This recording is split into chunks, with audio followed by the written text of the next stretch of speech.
Hello बच्चों, आप है अखिल गुरुकुल चैनल पे। मेरा नाम है doctor Akhileshwar Singh. Fundamental of thermodynamics के लेक्चर नंबर 8 है। लेक्चर नंबर 8 में हम लोग देखेंगे first law of thermodynamics and first law of thermodynamics for close system. हमारे क्लोज सिस्टम के अंदर आएंगे साइकिल एंड फॉर प्रोसेस। तो first law of thermodynamics for cycle के लिए क्या होता है वो देखेंगे। First law of thermodynamics for process के लिए क्या होता है, ये अंडर क्लोज सिस्टम के। And first law of thermodynamics के रिलेटेड कुछ न्यूमेरिकल्स देखेंगे। First law of thermodynamics for open system हम लोग बाद में देखेंगे, नेक्स्ट लेक्चर में देखेंगे। तो फर्स्ट लॉ ऑफ थर्मोडायनेमिक्स हमेशा याद रखिए बच्चों। फर्स्ट लॉ ऑफ थर्मोडायनेमिक्स हमें हमेशा जो कंजर्वेशन ऑफ एनर्जी को फॉलो करता है। ये हमेशा अक्सर ऑब्जेक्टिव में आता है कि फर्स्ट लॉ ऑफ थर्मोडायनेमिक्स का मेन की पॉइंट क्या है, तो कंजर्वेशन ऑफ एनर्जी को फॉलो करता है।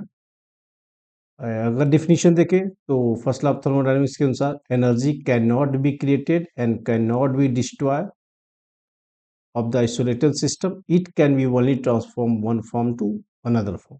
जो पूरे यूनिवर्स का जो है एनर्जी कंजर्व है। यूनिवर्स क्या है, एक आइसोलेटेड सिस्टम है। आइसोलेटेड सिस्टम क्या होता है, मान लीजिए आइसोलेटेड सिस्टम है, मीन्स इस सिस्टम के अंदर न तो एनर्जी का इंटरेक्शन होगा, न इधर वर्क का। मतलब अगर एनर्जी सिस्टम के अंदर energy in form of heat and work के फॉर्म में नहीं होगा, मास का भी इंटरेक्शन नहीं होगा, इसको बोलते हैं आइसोलेटेड सिस्टम। तो आइसोलेटेड सिस्टम का एनर्जी कंजर्व रहता है, कांस्टेंट रहता है, मास भी कांस्टेंट रहता है, क्योंकि ये सिस्टम एंड सराउंडिंग इंटरेक्ट नहीं करते, इसका एनर्जी कंजर्व होता है। नेक्स्ट स्लाइड में हम लोग देखेंगे भी। Total energy of isolated system is constant. जैसे यूनिवर्स है, यूनिवर्स क्या perfect example of isolated system का है। तो पूरे यूनिवर्स का एनर्जी क्या है, कंजर्व है। ओनली एनर्जी का ट्रांसफॉर्मेशन हो रहा है। यदि इलेक्ट्रिकल एनर्जी है तो हीट एनर्जी में, हीट एनर्जी इलेक्ट्रिकल एनर्जी में, ऐसे ही केमिकल एनर्जी में, ऐसे सारे बस एनर्जी का कंजर्वेशन एक दूसरे में कन्वर्ट हो रहा है, ट्रांसफॉर्म हो रहा है। जैसे केमिकल एनर्जी हीट में आ रहा है, हीट से वर्क कन्वर्ट कर रहे हैं, तो ये हमारा ट्रांसफॉर्मेशन होता है। लेकिन ओवरऑल जो entire energy of the isolated system या universe should be constant. First law state that. अब देखिए, first law of thermodynamics for close system. अगर कोई क्लोज सिस्टम है, वो साइक्लिक अगर प्रोसेस से गुजर रहा है, तो देखिए इसका जो cyclic integral of heat equal to cyclic integral of work होता है। या ये इंटीग्रल फॉर्म में अगर लिखना हो, या ये algebraic summation of heat equal to algebraic summation of work. Algebraic summation of heat means we calculated heat according to sign.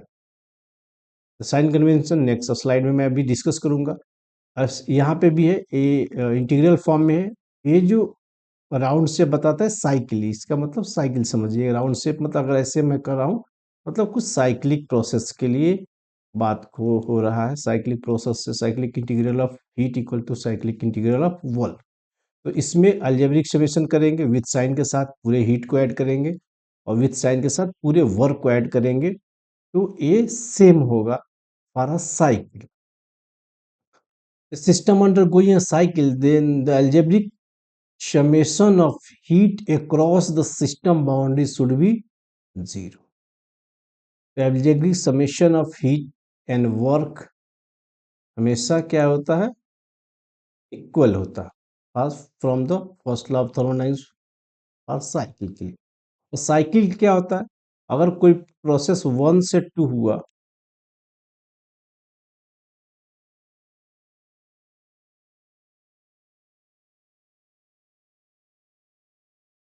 यदि कोई प्रोसेस 1 से 2 हुआ, फिर मैंने क्या किया, फिर एक प्रोसेस हुआ 2 से 1।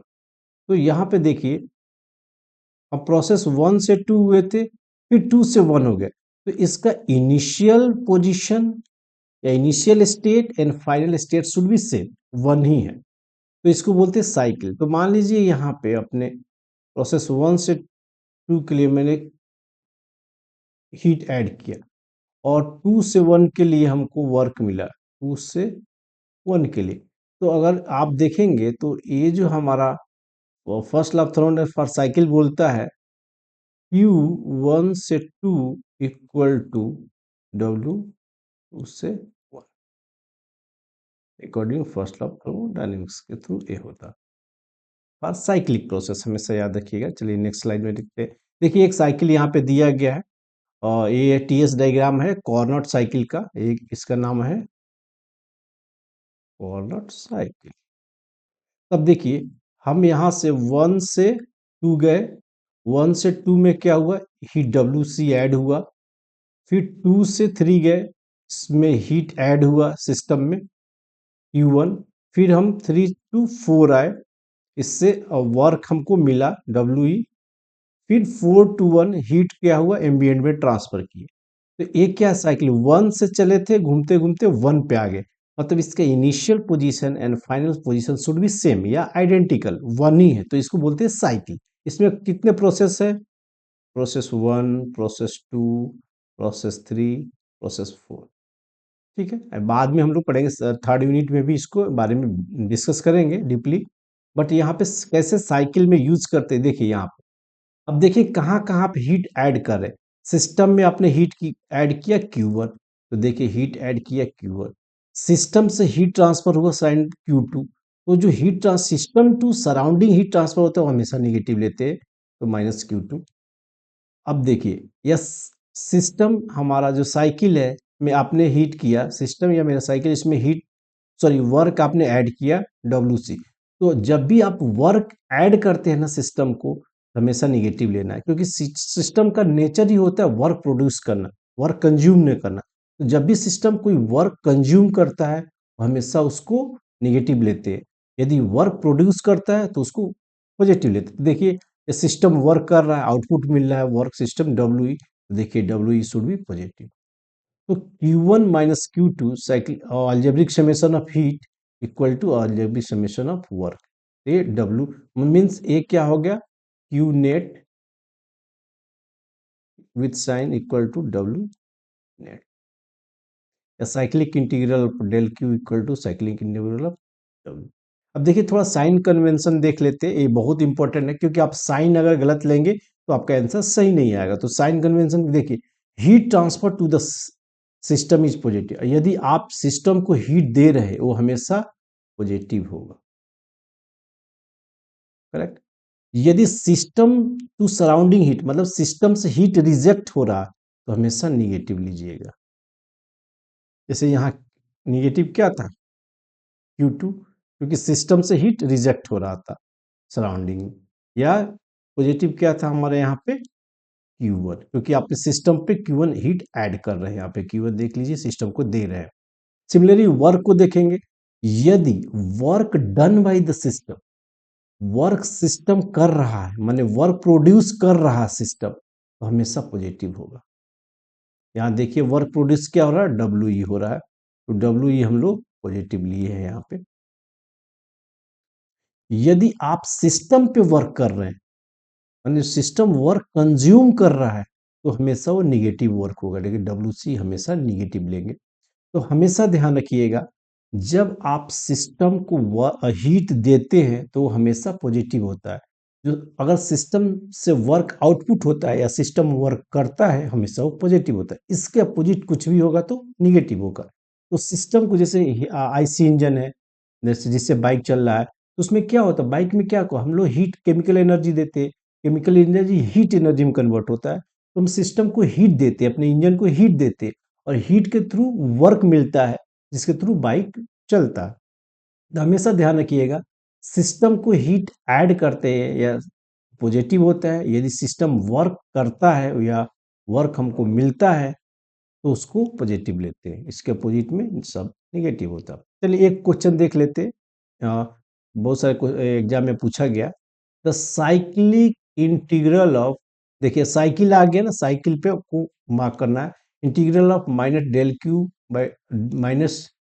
Q minus del W for a process is equal to. अब देखिए क्या होगा, साइकिल लिख दिया। तभी हम लोग देखे थे cyclic integral of heat equal to cyclic integral of work.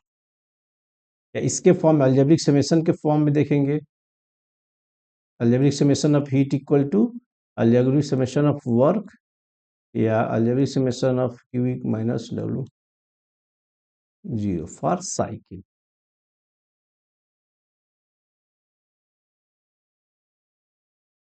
तो ये क्या हो जाएगा, हमेशा यहाँ पे जीरो, सी ऑप्शन आपका वो सही होगा। देखिए एक और क्वेश्चन है, a close system, a close system कैसा, close system undergoing a process 1 से 2 which the value of Q 1 से 2 दिया हुआ है, क्यू 1 से 2 हमको दिया हुआ, 1 से 2 दिया है, 40 प्लस 40 दिया हुआ। अब देखिए डब्ल्यू 1 से 2 भी दिया हुआ, 60 दिया है, ठीक है। Respective if the system is return to state 1। अब देखिए ये यहाँ पे 1 से 2, स्टेट 1 से 2 कोई प्रोसेस हो रहा है, और फिर क्या हो रहा है, फिर बोल रहा है आपने 2 से 1 पे फिर आपने रिटर्न हो गए, तो ये क्या हो गया, साइकिल हो गया। इसमें एक साइकिल को बनाने के लिए मिनिमम 2 प्रोसेस की रिक्वायरमेंट होती है, हमेशा ये ध्यान रखिएगा। तो आप 1 से 2 है, 2 से 1, मैंने आपने वहीं पे initial and final position should भी सेम, तो ये साइकिल हो गया। और इसके लिए और यहाँ पे देखिए दिया हुआ प्रोसेस 2 से 1 के लिए हीट का ट्रांसफर दिया हुआ है -30, और पूछ रहा है वर्क डन 2 से 1, 2 से 1 क्या होगा, तो ये साइक्लिक प्रोसेस है। तो साइक्लिक प्रोसेस के लिए हम आपको बताए थे, कोई भी अगर साइक्लिक प्रोसेस होता है तो उसके लिए algebraic summation of heat equal to algebraic summation of work. तो अब हीट क्या है, मतलब क्यू,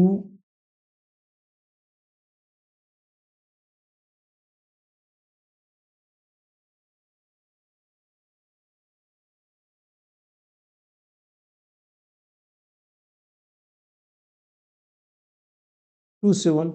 अब देखिए यहाँ पे दिया हुआ हीट 1 से 2 जो हीट 40 है, मतलब हीट आप ऐड कर रहे हैं सिस्टम में, और क्यू 2 से 1 -30 है, इक्वल टू 1 से 2 दिया हुआ कितना, 1 से 2 बताइए 60 दिया हुआ, और थोड़ा इरेज कर लेते हैं,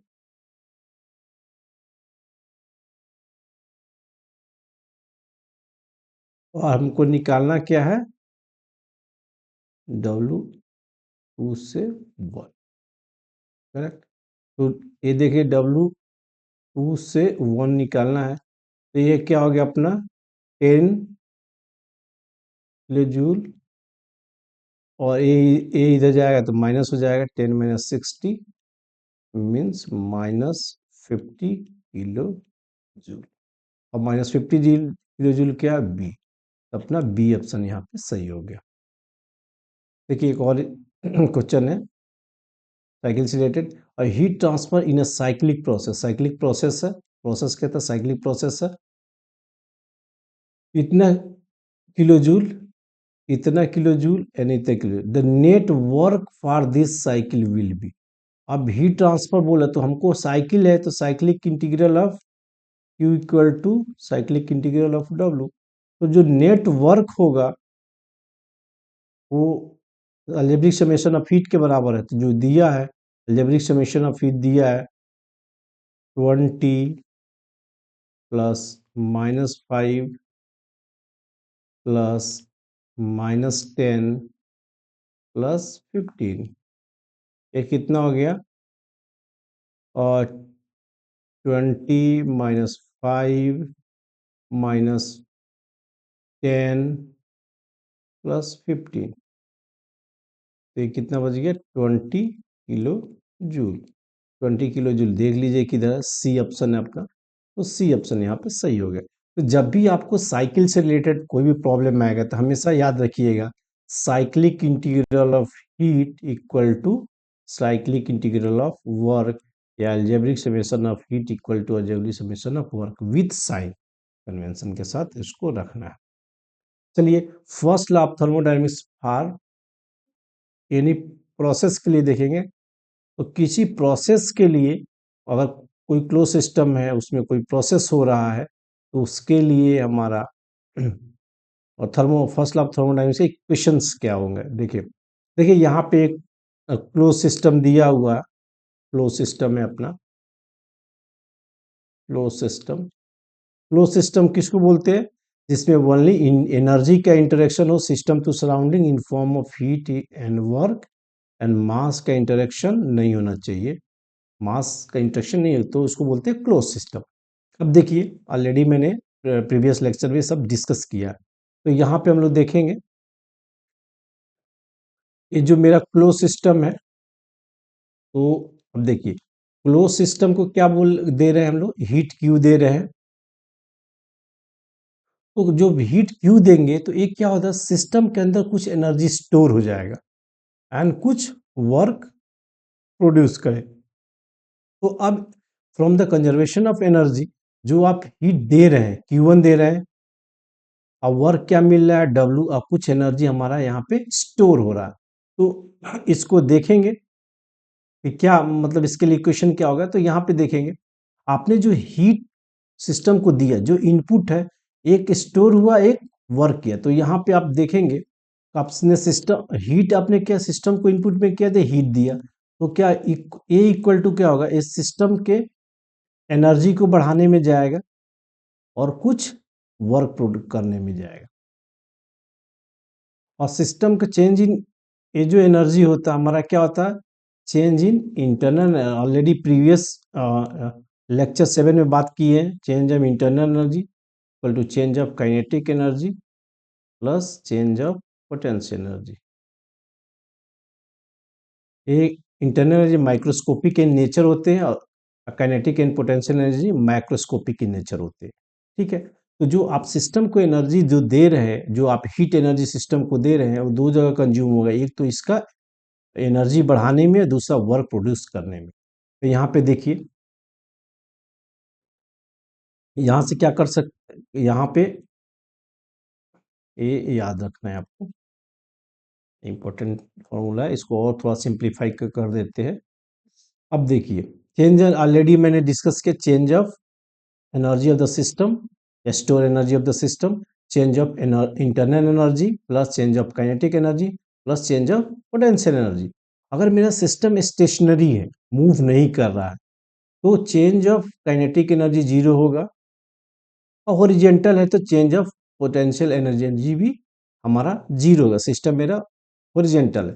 तो यहाँ पे चेंज ऑफ पोटेंशियल एनर्जी ये जीरो हो गया, change of kinetic energy zero हो गया, इसका मतलब चेंज ऑफ टोटल एनर्जी या store energy, change of total energy या store energy of the system is change of the internal energy of the system. तो ये ज़्यादा हम लोग यही इंटरनल एनर्जी में मतलब ही देखते हैं, क्योंकि टोटल एनर्जी हम लोग इंटरनल एनर्जी के करस्पॉन्डिंग एज्यूम करते हैं, क्योंकि हम लोग एज्यूम करते हैं कि सिस्टम मेरा स्टेशनरी है एंड हॉरिजेंटल है। तो यहाँ पे देखिए चेंज ऑफ टोटल एनर्जी या store energy of the system equal to change of the energy of the change of the internal energy of system. तो यहाँ पे देखिए आपने हीट दिया सिस्टम को, तो कुछ इसका इंटरनल एनर्जी बढ़ाने में जाएगा, कुछ वर्क में, तो इसका Q equal to internal energy कुछ बढ़ाने में प्लस वर्क में। तो यहाँ देखिए हीट सप्लाई करेंगे वो क्या जाएगा, कुछ इंटरनल एनर्जी बढ़ाएगा प्लस वर्क। जब सिस्टम क्या हो स्टेशनरी, मेरा ये जो पिस्टन सिलेंडर अरेंजमेंट क्या है, ये जो स्टेशनरी सिस्टम है ये मूव नहीं कर रहा है ना, सिस्टम मूव नहीं कर रहा, सिर्फ पिस्टन मूव कर रहा है, ये entire system should be fixed होगा। जैसे बाइक है ना, तो बाइक में क्या पिस्टन हमारा फिक्स्ड है, वो move piston cylinder arrangement fix है, वो बाहर नहीं निकल जाता है ना, वो नट बोल्ट से फिक्स किए हुए, तो उस तरह से हम लोग देख सकते हैं। तो याद रखिएगा, first law of thermodynamics for any जो प्रोसेस के लिए है, अगर क्लोज सिस्टम में कोई प्रोसेस हो रहा है तो चेंज ऑफ, आप सिस्टम को हीट देंगे तो वो एक इंटरनल एनर्जी जो बढ़ाने में कंज्यूम होगा एंड वर्क करने में कंज्यूम होगा। कुछ इंटरनल एनर्जी के रिस्पेक्टिवली कुछ point, energy can be store in system in form of internal energy. Internal energy के फॉर्म में ही सिस्टम में एनर्जी स्टोर कर सकते हैं। It can not B store in form of the heat and work, या transit form है। Heat and work क्या है? ट्रांजिट फॉर्म ऑफ एनर्जी है। ये सिर्फ बाउंड्रीज से एनर्जी सिस्टम एंड सराउंडिंग के एनर्जी इंटरेक्शन के लिए रिक्वायरमेंट होती है। जैसे एग्जांपल के तौर पे हम लोग जो फूड लेते तो हमारे शरीर में अब एनर्जी हम input in form of food लिए, केमिकल एनर्जी लिए, तो हमारा जो एनर्जी शरीर में जो स्टोर होता है इन फॉर्म ऑफ फूड तो नहीं होता है। किसके फॉर्म में होता है? इंटरनल एनर्जी के फॉर्म में। मेरा इंटरनल एनर्जी क्या हो गया? कुछ फैट हो गया, मेरा मसल्स हो गया, स्टोर हुआ। तो मान लीजिए कुछ मैंने केमिकल एनर्जी फूड लिया, तो क्या हो, कुछ एनर्जी मैंने केमिकल एनर्जी मैंने कुछ लिया, मान लीजिए क्यों केमिकल एनर्जी लिया, तो क्या होगा, कुछ मेरे इंटरनल एनर्जी मतलब मेरे मेरे अंदर फैट स्टोर होंगे, मेरे मसल्स बढ़ेंगे, और कुछ हम अपना रेगुलर वर्क करेंगे उसमें कंज्यूम होगा। तो जो मैं फूड लिए कहाँ कहाँ कहाँ कंज्यूम हुआ? कुछ हमारे इंटरनल एनर्जी मेरे मसल्स बढ़ाने में, फैट बढ़ाने में, और कुछ वर्क करने में कंज्यूम हुआ। तो वो जो फूड है जो स्टोर हुआ हमारा बॉडी में इन form of internal energy, muscles and fat के फॉर्म में, फूड के फॉर्म में नहीं है। सिमिलरली यहाँ है जो हीट एंड वर्क क्या है? सिस्टम एंड सराउंडिंग को इंटरेक्ट करने का एनर्जी का फॉर्म है, एक ट्रांजिट फॉर्म है। जो स्टोर होता है सिस्टम के अंदर वो इंटरनल एनर्जी के फॉर्म में होता है, अगर सिस्टम मेरा स्टेशनरी है तो।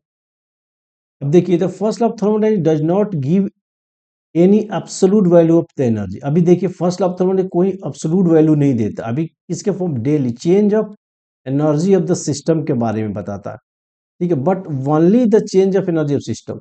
For the process energy is property of the system. हमेशा ध्यान रखिएगा, एनर्जी क्या है? प्रॉपर्टी ऑफ द सिस्टम है। जैसे energy, change of energy equal to change of internal energy कब होगा? जब सिस्टम मेरा स्टेशनरी रहेगा। अब देखिए, डिफरेंट फॉर्म ऑफ वर्क मैंने डिस्कस किया था इसके प्रीवियस लेक्चर 7 में जो डिस्कस किया था, तो आप एक बार लेक्चर 7 को थोड़ा देख लीजिएगा कि साफ्ट वर्क निकालने के लिए क्या होता है? 2 पाई n इंटू टॉर्क। ये जो स्मॉल एन है फ्रीक्वेंसी होता है रिवॉल्यूशन पर सेकेंड, ऑलरेडी डिस्कस किए हैं प्रीवियस लेक्चर में। 2 पाई n t/60, ये जो है ये भी फ्रीक्वेंसी होता है। ये क्या होता है? RPM, रिवॉल्यूशन पर मिनट। तो आप देखते होंगे ये सॉफ्ट है, ये रोटेट करता है, तो एग्जाम में दिया रहता है कि अगर इसका एन जो है 100 RPM है, आरपीएम हो दिया होगा तो इसको करेंगे, और आरपीएस देगा तो इस फॉर्मूला को यूज करेंगे। यदि मान लीजिए ओमेगा दे दिया, तो वो जो वर्क होगा मेरा, ओमेगा एंगुलर स्पीड दिया होगा, torque into omega angular speed को बोलते हैं एंगुलर स्पीड। तो हम ऐसे कैलकुलेट करें। स्प्रिंग एनर्जी क्या होता है? 1/2 के इंटू एक्स स्क्वायर। यहाँ के है क्या है? स्प्रिंग कांस्टेंट है, और एक्स क्या है? Deflection in spring. मान लीजिए कोई स्प्रिंग है, इस पे लोड आप दे रहे हैं, कुछ लोड देंगे तो इसमें कुछ डिफ्लेक्शन हो जाएगा, एक्स डिफ्लेक्शन होगा। तो ये वही डिफ्लेक्शन है कि के क्या? स्प्रिंग कांस्टेंट है। तो प्रीवियस लेक्चर में डिस्कस किया, अगर इलेक्ट्रिक सिस्टम को अगर इलेक्ट्रिक करंट दे रहे हैं तो voltage into electric current.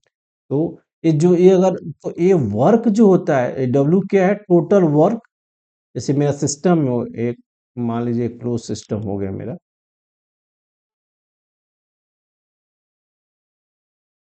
System cylinder arrangement है। मान लीजिए यहाँ पे आपने एक रजिस्टर लगाया, इसमें करंट आई फ्लो कर रहा है, अब वोल्टेज डिफरेंस V है। तो आप जो work in form of electricity जो दे रहे हैं वी आई है, इलेक्ट्रिक वर्क जो दे रहे हैं, करेक्ट। यदि मान लीजिए यहाँ पे कुछ स्प्रिंग सिस्टम अरेंजमेंट यहाँ पे लगा हुआ है, तो क्या अगर मान लीजिए आपने कुछ हीट दिया, तो अगर इसमें अगर मान लीजिए कोई गैस है तो एक्सपेंड करेगा, तो एक्सपेंड होगा ये जो इससे हीटअप होगा तो अंडर का प्रेशर बढ़ेगा, तो अंडर का जो प्रेशर बढ़ेगा तो पिस्टन ऊपर की तरफ मूव करेगा, ऊपर की तरफ मूव करेगा तो ये क्या होगा, स्प्रिंग कांस्टेंट की है तो ये कंप्रेस होगा, कुछ इसके में डिफ्लेक्शन आएगा, एक्स कितने अमाउंट ऑफ मान लीजिए एक्स अमाउंट ऑफ कंप्रेस हुआ तो उसका वर्क ये होगा। तो सिस्टम स्प्रिंग पे वर्क कर रहा है, ठीक है। तो ये हमारा हो गया। अगर मान लीजिए यहाँ पे एक और चीज, यहाँ पे मान लीजिए स्टीयरिंग या शाफ्ट लगाए हुए स्टीयर हो रहा है, एन रिवोल्यूशन से रोटेट कर रहा है, इसका टॉर्क टी है, तो यहाँ से वो कर पा रहे हैं। तो ये जो टोटल एक मान लीजिए पिस्टन सिलेंडर क्या हो रहा है, पिस्टन सिलेंडर में जो पिस्टन जो ऊपर की तरफ मूव करेगा, तो ये जो बाउंड्री है, ये बाउंड्री एक्सपेंड होगा तो कुछ डिस्प्लेसमेंट वर्क भी आएगा। तो टोटल वर्क क्या होगा, displacement work plus shaft work plus spring work plus electrical work, चार तरह के वर्क यहाँ आपको देखने को मिलेंगे। और इसको साइन के साथ करना, जैसे एग्जांपल के तौर पे देखें, अगर एक्सपेंड कर रहा है, बाउंड्री एक्सपेंड कर रहा है तो हमें पॉजिटिव ही होगा, तो work done by the system.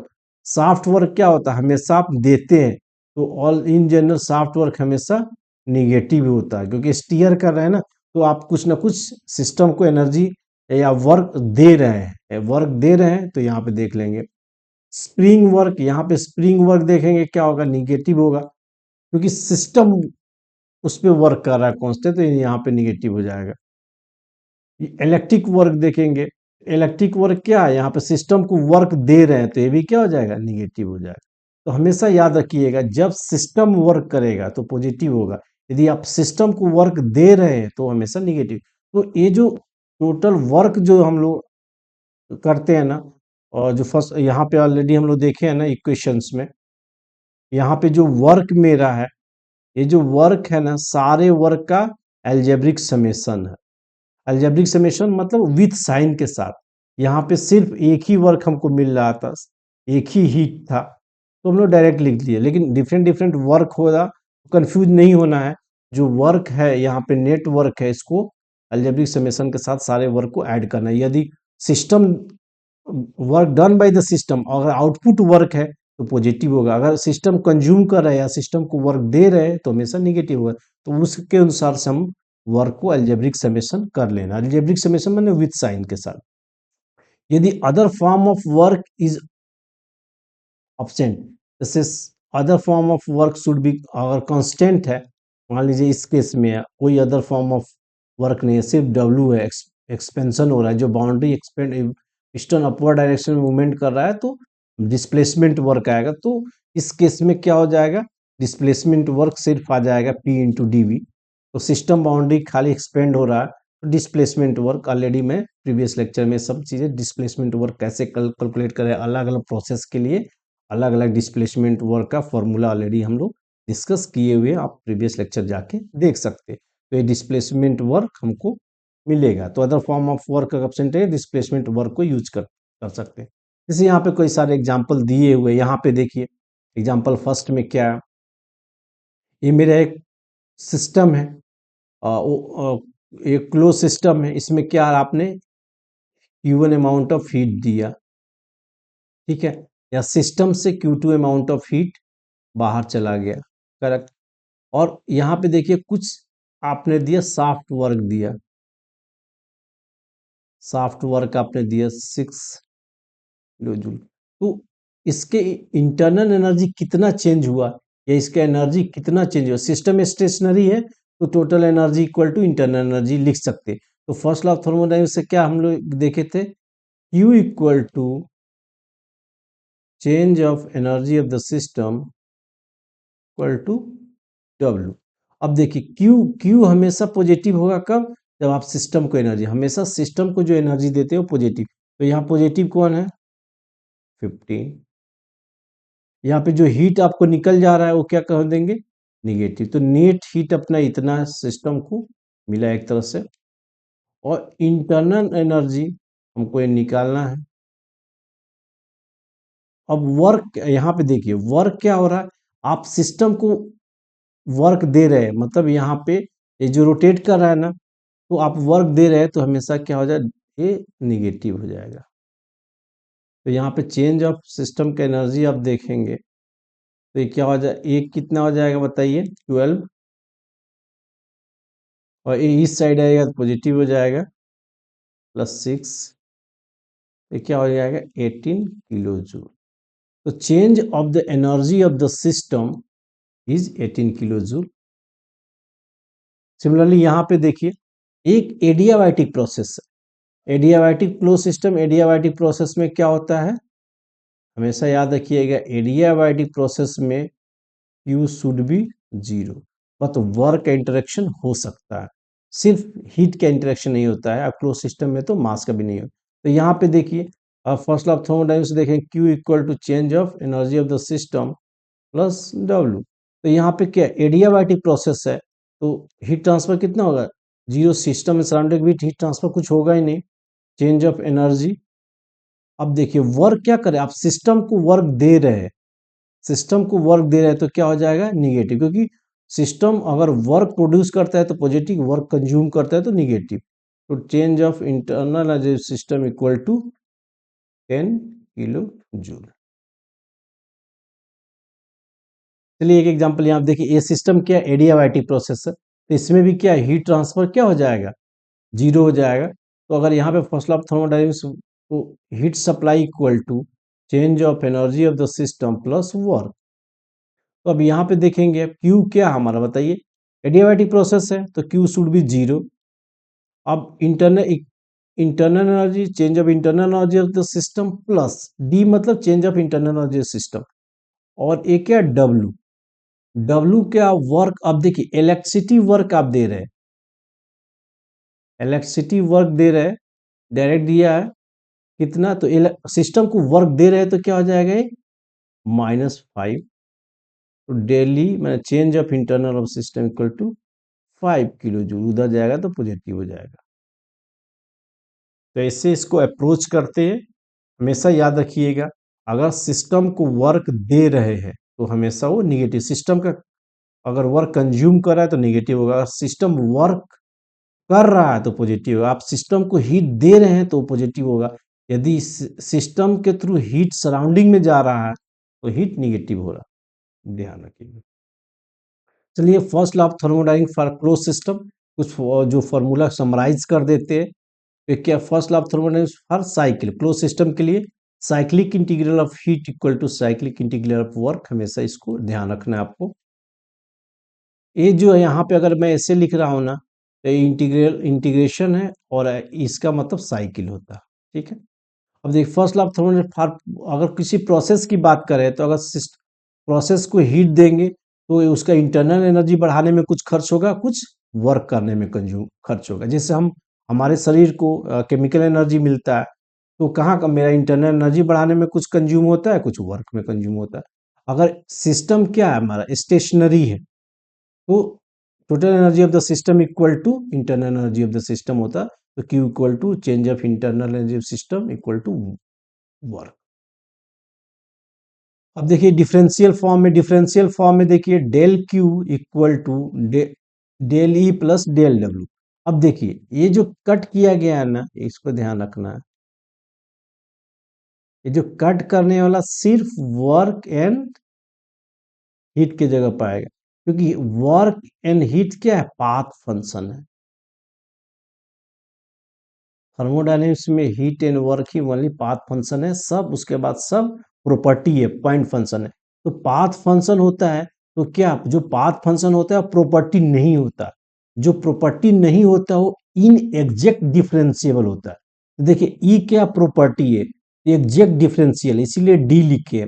जो एग्जैक्ट डिफरेंशियल नहीं है तो डी लिखेंगे और इसको कट कर देंगे कि नॉट डिफरेंशिएबल है। डी लिख के कट कर मतलब not differentiable, not differentiable. Heat and work के साथ हमेशा लिखिएगा नॉट डिफरेंशिएबल। या इसको ऐसे लिख सकते हैं, आइदर ऐसे लिख दीजिए या डेल क्यू लिख दीजिए, या वर्क को डेल डब्ल्यू लिख दीजिए या डेल डब्ल्यू, जो आपको सुविधा लगे। तो पीके नाग में ऐसे लिखता है, सेंजल में आपको ऐसे मिलेगा, क्योंकि दोनों बुक को रिफर करता हूँ, पीके नाग एंड सेंजल। अगर ये डिफरेंशियल फॉर्म, अब इंटीग्रल फॉर्म में Q equal to change of internal energy और इंटीग्रल पीडीवी वर्क। यदि other form of work should be absent, तो पीडीवी वर्क आएगा, सिर्फ डिस्प्लेसमेंट वर्क। अब थोड़ा आइसोलेटेड, अभी हम लोग क्या देखें, क्लोज सिस्टम के लिए first law of thermodynamics previously देखे। क्लोज सिस्टम अगर साइक्लिक वे में जा रहा है तो क्या होगा, अगर किसी प्रोसेस के थ्रू जा रहा है तो क्या होगा। ठीक है, अब देखेंगे आइसोलेटेड सिस्टम के। आइसोलेटेड सिस्टम के ऑलरेडी आपको डिस्कस किए, ये अगर ये सिस्टम है, अगर आइसोलेटेड है तो सिस्टम से एनर्जी का इंटरेक्शन जीरो होगा इन form of heat and work. माने एनर्जी का इंटरेक्शन हीट और वर्क फॉर्म में जीरो होगा, एंड मास का इंटरेक्शन शुड बी जीरो। पर याद रखिएगा, जब भी आइसोलेटेड सिस्टम होगा उसका एनर्जी का इंटरेक्शन एंड मास का इंटरेक्शन शुड बी जीरो। मतलब आइसोलेट हो गया, मतलब सराउंडिंग से कोई इंटरेक्शन नहीं है उसका, ये ध्यान रखिएगा। Isolated system in which there is no interaction of the system with the surrounding, कुछ इंटरेक्शन ही नहीं होता मास और एनर्जी, मास या हीट एनर्जी के फॉर्म में कुछ भी नहीं होता। अगर मान लीजिए first law of thermodynamics differential form में लिखें, del Q equal to del E plus del W. अब क्या हो रहा है, फॉर आइसोलेटेड सिस्टम ये क्या होगा, एनर्जी हीट का इंटरेक्शन जीरो हो जाएगा, वर्क का भी इंटरेक्शन जीरो हो जाएगा, क्योंकि एनर्जी का इंटरेक्शन नहीं है। तो ए जीरो चला गया, ए जीरो चला गया, तो change of internal energy should be zero. Change of internal energy should be zero means E should be constant. और चेंज ऑफ इंटरनल एनर्जी की बात करें इक्वल टू जीरो है, या मतलब E two minus E one, final into zero, मतलब E one equal to E two. जो initial में जो एनर्जी था वही फाइनल एनर्जी, इसीलिए फर्स्ट बोलते हैं first law of thermodynamics state that energy neither create not destroy of isolated system, the energy of isolated system is conserve. तो हमारा यूनिवर्स क्या है, perfect example of isolated system है, इसीलिए पूरे यूनिवर्स का एनर्जी क्या है, कंजर्व है, कांस्टेंट है। ठीक है, तो ये जो हमारा डिफिनीशन था, ये यहीं से डिराइव किया गया है डिफिनीशन। और एक चीज और याद रखिएगा कि अभी आइसोलेटेड सिस्टम में इसमें एनर्जी का interaction in form of heat and work नहीं है, मास का नहीं। जो एडियाबैटिक प्रोसेस होता है ना, तो एडियाबैटिक अगर प्रोसेस हो रहा है ना, तो इसमें एनर्जी का इंटरेक्शन हमेशा वर्क के फॉर्म में होता है, हीट के फॉर्म में नहीं होता है, ये थोड़ा ध्यान रखिएगा। चलिए हम लोग नेक्स्ट लेक्चर में हम लोग देखेंगे heat interaction in different processes. And आज के लिए इतना ही। Thank you so much for watching. मेरे चैनल को लाइक कीजिए, सब्सक्राइब कीजिए, और सब्सक्राइब करेंगे तो लेटेस्ट जो भी नोटिफिकेशन रहेगा उसको मिलते रहेंगे। और हम नेक्स्ट लेक्चर में कवर करेंगे different form of heat interaction, as well as हम लोग कुछ प्रॉब्लम भी देखेंगे, और उसके बाद हम लोग देखेंगे first law of thermodynamics for open system. अभी हम लोग क्या देखें, क्लोज सिस्टम के लिए और आइसोलेटेड सिस्टम के लिए एक सिस्टम अपने पास बच गया है, ओपन सिस्टम। ओपन सिस्टम में मास का भी इंटरेक्शन होता है और एनर्जी का इंटरेक्शन होता है। Okay, thank you so much.